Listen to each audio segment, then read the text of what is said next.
Before the court this morning is State of Ohio versus Phil D. Mills. The state has waived argument this morning, so Attorney Connick, you'll have your 15 minutes to present your case. Thank you, Your And Honor. then read your brief and we're ready to proceed when you are. Thank you, Your Honor. May it please the court, Michael Connick on behalf of appellant Phil Mills. Mr. Mills is asking this court to reverse the conviction and send it back for a new trial. We believe that that is appropriate in the circumstances of this case. We assigned two errors of assignment. One, the case being, the findings of the jury being against the manifest weight of the evidence, and the second, that Mr. Mills had ineffective assistance of counsel. I believe that either of those arguments stand on their own and warrant reversal. I think when the totality of the circumstances are examined and the two of the assignments of error are looked at jointly, this court should almost certainly reverse this matter. The case that was presented to the jury was a stale case. It sat for a while. There was denied process. It was a very late arrest attended to the alleged acts.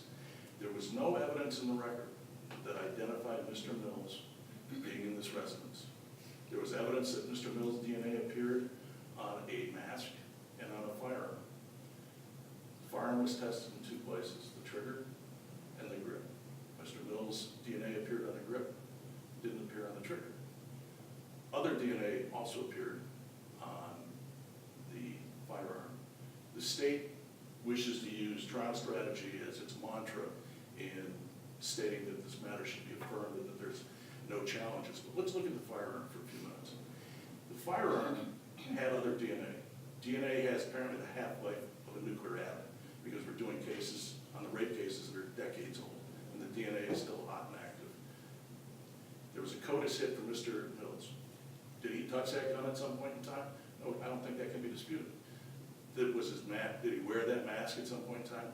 I don't think that fact can be disputed. But the connection between those items and this alleged burglary and robbery are too disconnected.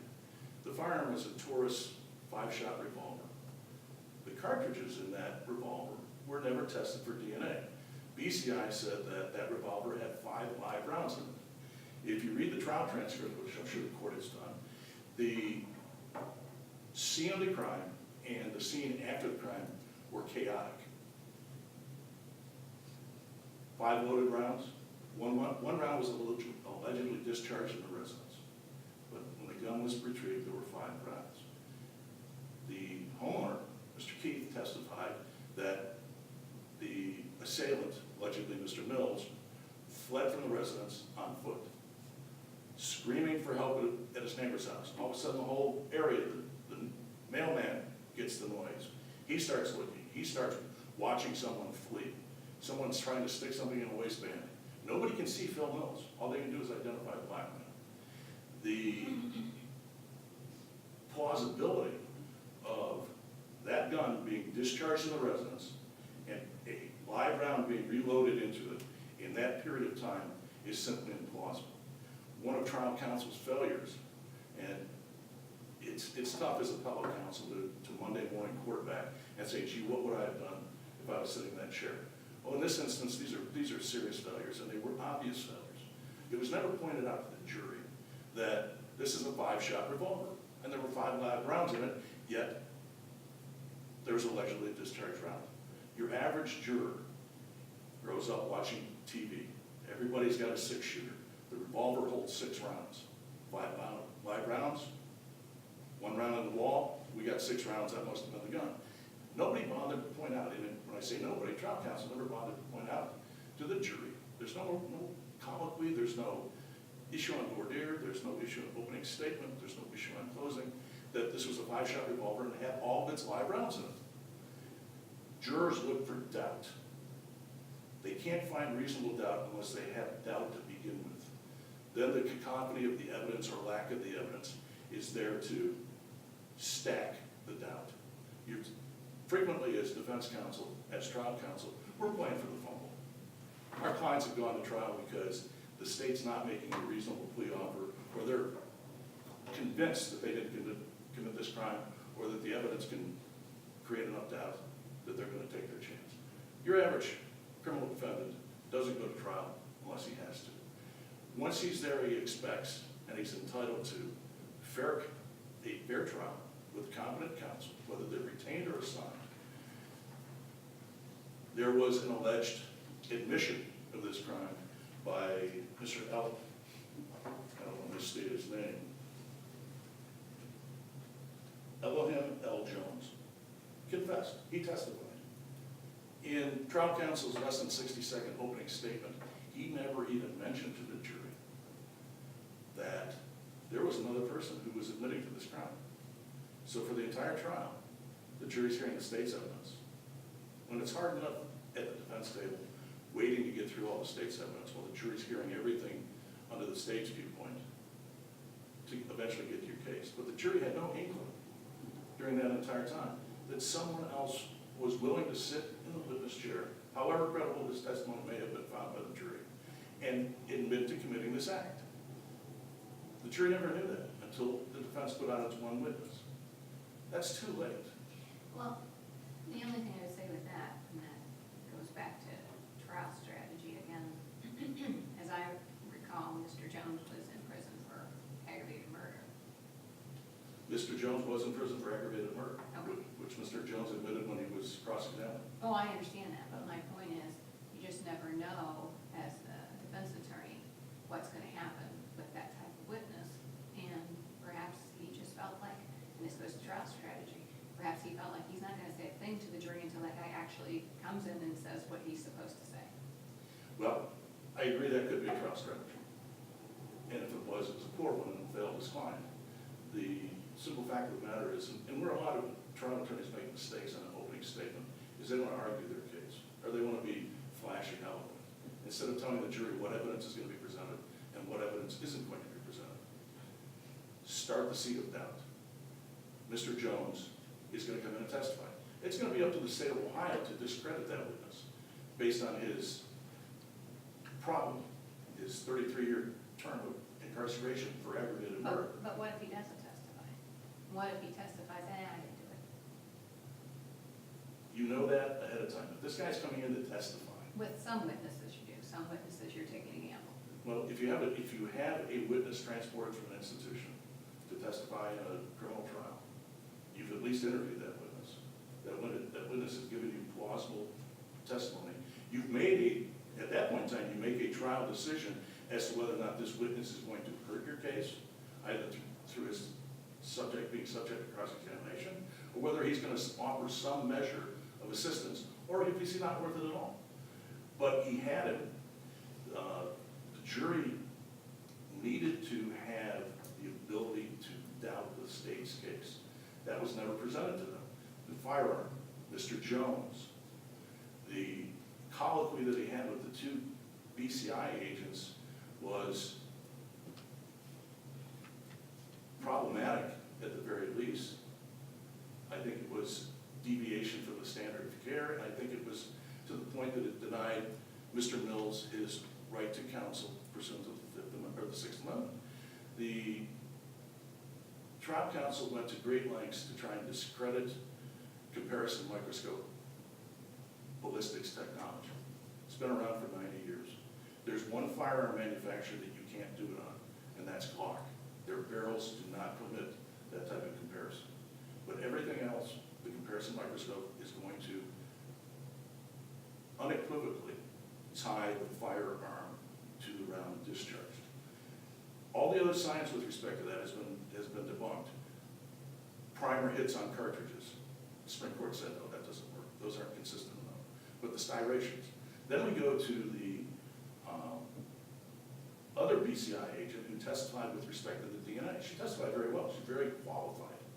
Trial counsel was not qualified to engage in a colloquy with her and expect the jury to take his word of it over the agents. She testified with respect to the DNA hits. She testified that there was other DNA.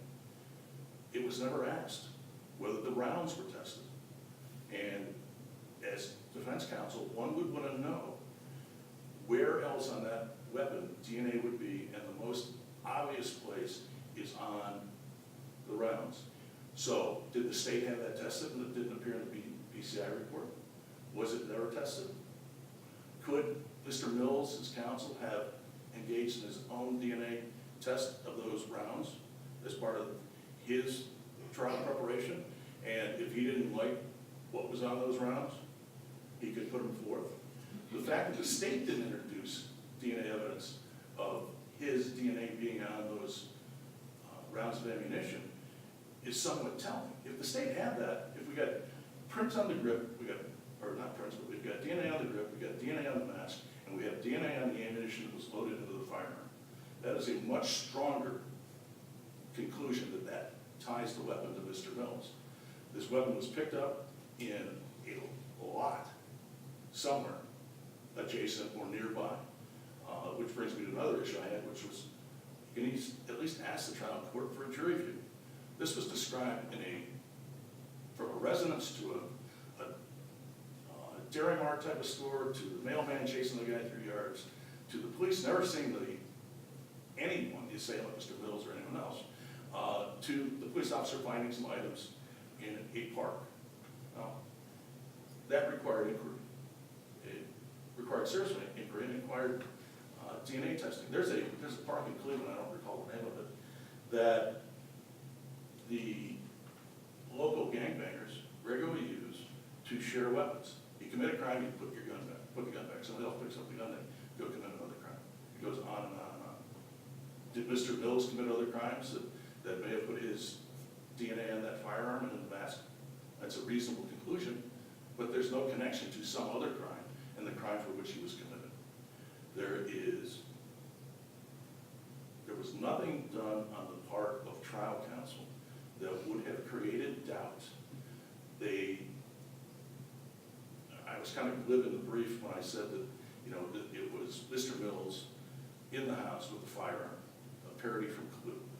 But that's all that there was, because the defense never rebutted any of the testimony that was presented by the state of Ohio. They never created doubt.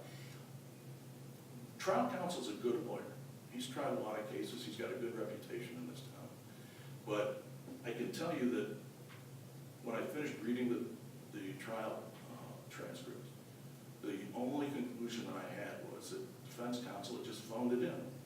He didn't do anything. I don't know when he requested discovery, because that's not in the docket. I don't know what discovery he reviewed. I don't know if he thought that there might be a suppressible issue. I think certainly there was certain pretrial issues that should have been made, including additional testing by the state on the firearm based upon what was reported. Where were the omissions? Where was this other DNA? Was there a CODIS hit for the other DNA? The expert merely says that Mr. Mills' DNA was the prominent DNA. Okay, it was the prominent DNA. We don't know how it got there. We don't know when it got there. But we know that there was other DNA. Who was it? Perhaps there is no CODIS hit because that individual has never been charged with a felony and had his DNA put into the system. I don't know. But it certainly required exploration. And it wasn't explored. I believe that the court would have ordered additional testing. If trial counsel said, Your Honor, they've done this DNA testing, they're not talking about the ammunition. Where is it? Well, it's in the possession of BCI, because they unloaded the gun to reload it with their ammunition and test it and have their comparison round so they could put it in the comparison microscope and compare it with the round they took out of the wall. We don't know. The homeowner at that particular time was waiting the adjudication of his felony drug case. There was reference by Mr. Jones in his testimony that the money that he was told was there wasn't there, and that's why he left. Was it a drug ripoff? Wouldn't surprise me. It's not in the evidence, but it certainly could have been. It could be that round was discharged in that wall. Who knows when? There wasn't one witness that came forward and testified, of all the people that were milling around Mr. Keith's residence, that a gunshot was heard. Not one. The absence of evidence in this case is overwhelming. The